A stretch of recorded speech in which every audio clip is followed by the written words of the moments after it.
Assalamualaikum, kami dari kumpulan 6. Saya akan membentangkan tentang Perlembagaan Persekutuan Malaysia mengharmonikan Ikatan Masyarakat Majmuk di Malaysia. Okey, pertama saya akan memperkenalkan semua ahli kumpulan, iaitu saya sendiri Nur Fatihah dan rakan saya Nur Farah, Akilah, Muhammad Rahimi Ruzaini, Amira Akasha, Muhammad Faizal dan Muhammad Nur Aiman. Okey, pertama, pengenalan. Artikel ini bertajuk Perlembagaan Persekutuan Malaysia mengharmonikan Ikatan Masyarakat Majmuk di Malaysia. Penulis artikel ini adalah Ayu Nur Azila Muhammad, Muhammad Ali Anifah dan Wahyu Nur Asike Muhammad. Artikel ini telah dihantar pada tarikh 11 Februari 2019, disemak pada 25 Mac, diterima pada 23 April dan akhir sekali diterbitkan pada 25 April 2019. Nama jurnal ini ialah Journal of Mufakat. Ianya dari Fakulti Syariah dan Undang-Undang dan dibuat dari College Universiti Islam Antarabangsa Selangor. Dan artikel ini mempunyai 74 muka surat. Okey, seterusnya saya akan bentang tentang ulasan dan perbincangan. Okey, bersetuju dengan pendirian penulis bahawa Perlembagaan Persekutuan Malaysia memainkan peranan yang sangat penting dalam menciptakan ikatan yang bermakna dalam mensejahterakan hubungan masyarakat majmuk di Malaysia. Okey, berbagai perkara yang dipikul oleh Perlembagaan Persekutuan di Malaysia, iaitu adalah memastikan kestabilan ekonomi, keselamatan negara dan juga menjaminkan hak asasi manusia bagi mereka yang ingin bersuara atas hak masing-masing, termasuk untuk hak beragama. Perlembagaan juga perlu memastikan bahawa semua rakyat Malaysia diberi layanan yang adil dan saksama. Okey, selepas itu, rakyat Malaysia perlu menjaga hubungan antara semua kaum yang mempunyai pelbagai adat atau budaya agar Malaysia menjadi negara yang aman dan makmur. Okey, kita semua ni perlulah menjaga hubungan antara semua kaum kerana negara kita ni mempunyai pelbagai adat dan budaya yang menyebabkan negara kita ni unik dengan cara tersendiri, iaitu masyarakat kita ni dapat hidup dengan harmoni walaupun berbeza latar belakang. Ianya menjadi salah satu sebab negara kita aman dan maju. Okey, selepas ni saya akan bagi kepada rakan saya iaitu Farah. Sekian. Assalamualaikum warahmatullahi wabarakatuh. Saya Nafar Akilah binti Mat Aziz akan membentangkan tentang ulasan dan pembincangan, iaitu tentang peranan Perlembagaan Persekutuan Malaysia dalam mengharmonikan perhubungan masyarakat majmuk di Malaysia. Contohnya PPR, iaitu Program Rumah Rakyat yang dilancarkan oleh Tengku Abdul Razak pada tahun 1969. Program ini dilaksanakan untuk menolong golongan yang berpendapatan rendah di Malaysia. Salah satu contoh peranan Perlembagaan Persekutuan Malaysia harmonikan perhubungan masyarakat majmuk di Malaysia. Bahasa Melayu adalah bahasa kebangsaan dan bahasa rasmi negara, tetapi tidak menghalang penggunaan atau pembelajaran bahasa lain. Ini bermaksud bahawa semua rakyat Malaysia boleh berkomunikasi dalam bahasa yang sama, tetapi juga menghormati dan menghayati kepelbagaian bahasa dan budaya yang ada di negara ini. Perlembagaan Persekutuan Malaysia adalah undang-undang tertinggi negara yang mengandungi prinsip-prinsip asas yang landasan dan permulaan untuk membentuk masyarakat majmuk yang berbilang kaum, agama dan budaya. Dengan sistem pemerintahan demokrasi berparlimen.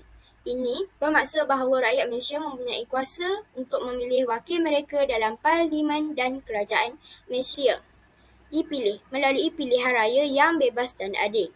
Setiap 5 tahun, kerajaan Malaysia akan mengundi. Akhir sekali, saya menyeru rakyat Malaysia untuk menjaga hubungan antara semua kaum. Antara kaum adalah aset penting yang perlu dipelihara dan diperkukuhkan oleh semua pihak. Tanpa hubungan antara kaum yang harmonis, negara kita akan menghadapi pelbagai cabaran dan ancaman yang boleh mengugat kestabilan dan kemajuan kita. Oleh itu, kita perlu mengamalkan sikap saling menghormati, bertoleransi dan bekerjasama antara satu sama lain. Sekian, terima kasih. Seterusnya saya akan berikan kepada rakan saya, Faizul. Seterusnya, Perlembagaan Persekutuan Malaysia mengatur pelbagai aspek seperti hak intahan dan agama. Ia bagi membina kerjasama dan muafakat masyarakat pelbagai kaum yang ingin merdeka. Oleh itu, Perlembagaan Persekutuan Malaysia melindungi rakyat dan menjamin keamanan dan perpaduan kaum serta menunjukkan permuafakatan sosial dan keterbukaan orang Melayu dalam menerima orang luar.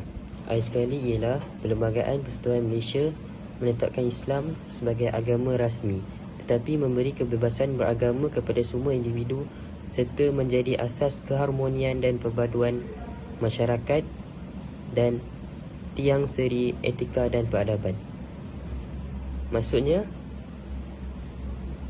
agama Islam adalah agama rasmi bagi negara Malaysia, tetapi Perlembagaan Persekutuan Malaysia membenarkan juga agama-agama lain seperti Hindu, Buddha untuk teruskan agama mereka di tanah Melayu kita.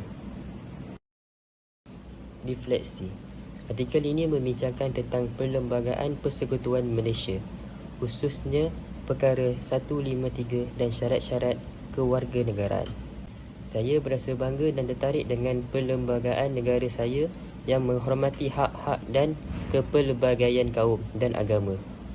Contohnya, kebebasan beragama mengikut agama masing-masing.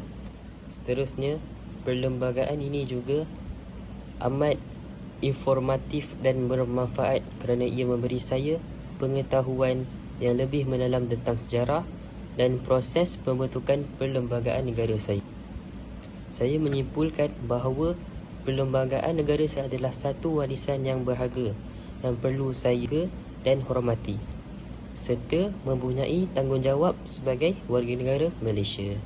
Mengambil tindakan untuk meningkatkan pengetahuan dan kesedaran saya tentang perlembagaan negara saya, mengamalkan nilai-nilai yang terkandung dalam perlembagaan dan menyokong usaha-usaha yang bertujuan untuk memelihara dan mempertahankan perlembagaan negara saya. Assalamualaikum, nama saya Muhammad Nur Aiman akan membentangkan tentang analisa kritis.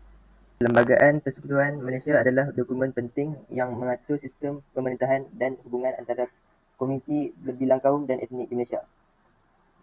Perlembagaan ini mempunyai beberapa prinsip yang menghormati kepelbagaian bahasa, budaya, agama dan sistem beraja di Malaysia. Oleh itu, perlembagaan ini mungkin perlu diperbaharui dan dipertingkatkan untuk memastikan keadilan, kesaksamaan dan keharmonian di kalangan rakyat Malaysia yang berbilang etnik dan agama. Okay, Assalamualaikum warahmatullahi wabarakatuh. Nama saya Amir Kashif Abdul Rahman. Hari ini saya akan membentangkan tentang analisa kritis. Ketamadunan Malaysia adalah asas bagi kepentingan-kepentingan yang saling bergantungan di antara individu dan masyarakat. Undang-undang kontrak sosial adalah mekanisme yang mengatur hubungan tersebut dan dengan menetapkan hak kewajipan masing-masing. Politik dan ekonomi adalah bidang-bidang yang mempengaruhi dan dipengaruhi oleh ketamadunan manusia dalam hal pembangunan, kemajuan dan keharmonian. Politik ekonomi adalah bidang kajian yang meneliti hubungan antara politik dan ekonomi dalam konteks ketamadunan manusia. Masalah dan isu yang dihadapi oleh ketamadunan manusia di era globalisasi dan teknologi memerlukan pemahaman dan analisis yang jitu dari perspektif politik, ekonomi dan ketamadunan manusia. Penyelesaian masalah dan isu tersebut harus berlandaskan prinsip-prinsip yang adil, beretika dan berkesan. Assalamualaikum warahmatullahi wabarakatuh. Saya Muhammad Rahim Miruzaini bin Ma'azrin.